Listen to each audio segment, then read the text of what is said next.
সম্মানিত দর্শক, আসসালামু আলাইকুম।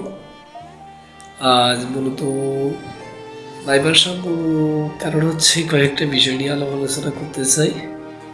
সেটা হয়তো আপনাদের কাছে কমন হতে পারে। তো মূলত প্রত্যেক বছর এবারও শীত মৌসুমে আমাদের বাংলাদেশের প্রত্যন্ত অঞ্চলে ওয়াজ মাহফিলের আয়োজন করা হয়। তো যাই হোক, আলহামদুলিল্লাহ, ওয়াজ মাহফিলের আয়োজন করার জন্য যা দিনই এবং দিনের শিক্ষা সম্প্রসারণের জন্য কাজে লাগে।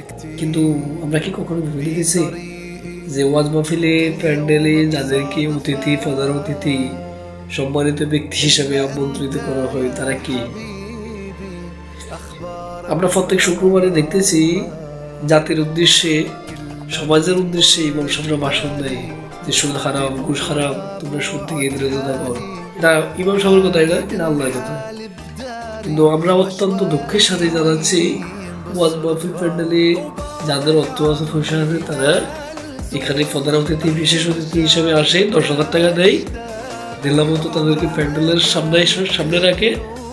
আপনার এখানে এই যে সামনে রাখাটা, এটা কতটুকু ইসলাম শরিয়া সম্মত আমি জানি না। যেমন দেখলাম যারা মদনে, যারা গাঁজা খায়, যারা জুয়া খেলে, তারা এখানে প্রত্যেক মাঝে প্রধান অতিথি, বিশেষ অতিথি এবং বিভিন্ন অতিথি পর্যায়ে আমন্ত্রিত হয়ে থাকে। তো অবশ্যই আমার মাথায় এই জিনিসটা ঘাটতেছে না। তো আমার দর্শকের কাছে আমার প্রশ্ন, আসলে আপনারা জানাবেন এটা কেমন দিন প্রচার, এটা কতটুকু শরীর সম্মত, অবশ্যই জানাবেন। আসসালামু আলাইকুম।